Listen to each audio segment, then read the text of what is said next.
Bill O'Reilly here, Thursday, January 27th, 2022. You are listening to the O'Reilly Update. Here's what's happening across our nation. Supreme Court Justice Stephen Breyer to retire. Nancy Pelosi announces another run for Congress.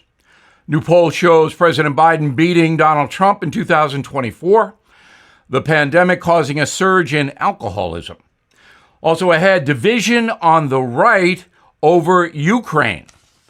But first, Supreme Court Justice Stephen Breyer announcing his retirement. The liberal judge will step down when his term ends this summer.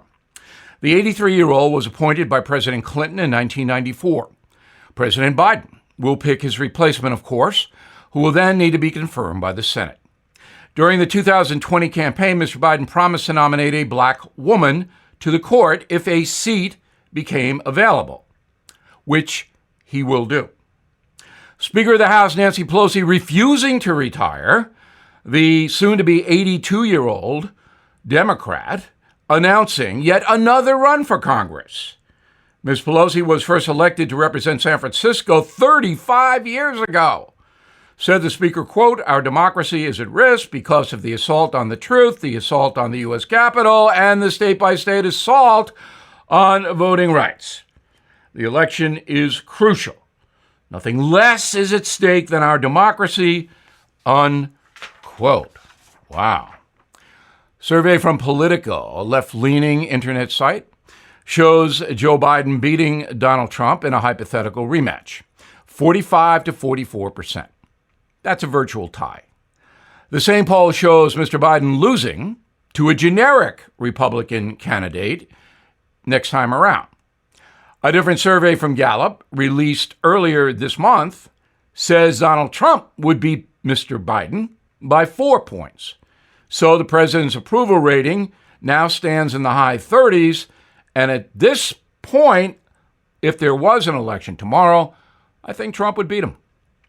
The pandemic causing a spike in heavy drinking. According to the RAND Corporation, 69% of adult males experienced at least one alcohol-related problem last year, compared to 49% of women. That's a big crew. Researchers blame all the booze on COVID, things like depression, anxiety, lack of sleep, loneliness. Sale of cigarettes also up for the first time in 2 decades.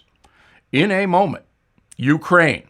Why is it dividing Republicans? Right back. Time now for the O'Reilly Update message of the day. Russia, Ukraine, and Republicans.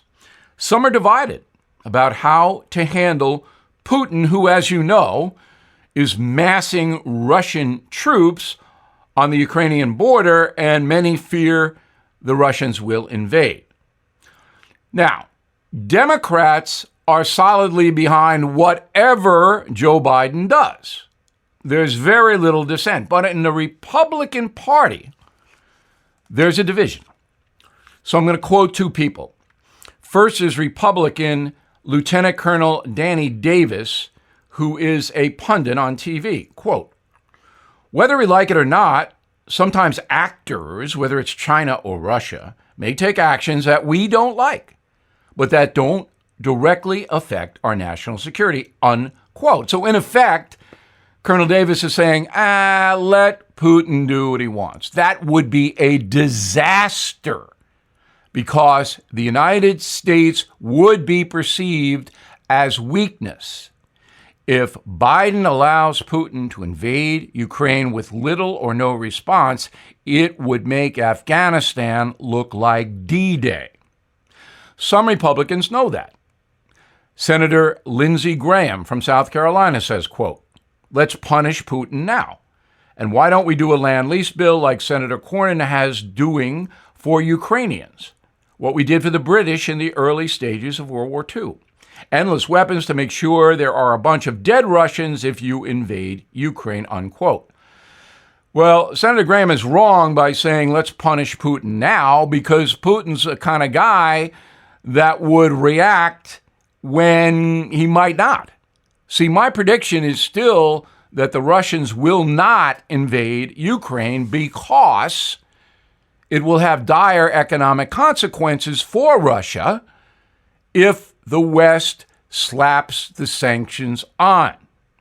Now, Senator Rand Paul, who's a Republican, but, a very, very isolationist kind of guy, says, quote, Ukraine should not and cannot be our problem to solve. It's not our place to defend them in a struggle with their longtime adversary, Russia. There is no national security interest for the United States, unquote. But there is. If Putin takes Ukraine, you think China's not going to take Taiwan, Senator Paul? Do you think Iran is not going to take Iraq? Yeah, they will. And I think that's a national security problem for the USA. So this is a complicated issue with a lot of unintended consequences for people across the board. Now, Putin is Joseph Stalin light. He wants to reimpose Russian power over nations that broke away from the Soviet Union after it collapsed. Ukraine is one of those nations. That's Putin's objective. But he's also a very shrewd person. He knows that sanctions, cutting off U.S. dollars, for example, to Moscow, might collapse the Russian economy, and then Putin himself is in a kill zone, politically speaking. So again, very complicated issue. Republicans are divided. I'm Bill O'Reilly, and I approve that message by writing it. If you would like more honest news analysis, please visit BillO'Reilly.com, where you can see me on television. In a moment, something you might not know. Now, the O'Reilly Update brings you something you might not know. The healthcare industry, by far the biggest sector of the U.S. economy, generating $4 trillion each year, if you can believe it, $4 trillion. The fastest growing section of the healthcare market, vitamins. Back in 1990, consumers spent about $800 million on dietary supplements. That figure last year, $200 billion. Here are the most popular vitamins in the USA consumed during the COVID pandemic. First up, immune boosters. Many brands promote powders that pack 1,000% of a person's recommended dose of vitamin C. Companies claim the products fight the flu and some symptoms associated with COVID. This is bogus, in my opinion. Next, daily multivitamins. 60% of all adults in the USA take a multi each morning to augment their diet. That's 1 billion pills a week. I do take a multivitamin. Another bestseller is melatonin. The supplement is sold as a natural sleep aid for those suffering insomnia. 3 million Americans use melatonin each night. Then there's ginkgo biloba, popular among seniors. The plant was first marketed in the 1990s to help memory and fend off Alzheimer's. Studies show the vitamin can boost brain power by 10%, but I am skeptical. Fish oil, very popular. For people who are not fans of eating seafood, fish oil is a good way to get a nutritional boost of fatty acids, antioxidants, and zinc. As you may know, cod liver oil has been used for centuries to fight illness. Number one supplement, vitamin C. More Americans purchased vitamin C tablets during the pandemic than any other time in history. Sales of orange juice also up 25%. Adults purchased $1 billion of vitamin C pills last year in the COVID panic. And here's something else you might not know. After nearly a century on the market, doctors, at least some of them, still question whether vitamins actually work, whether they do anything. According to a study by Johns Hopkins University, dietary supplements have little impact on a person's mental health, weight, risk of heart attack, diabetes, cholesterol, or immune system. Back after this. Thank you for listening to the O'Reilly Update. I am Bill O'Reilly. No spin, just facts, and always looking out for you.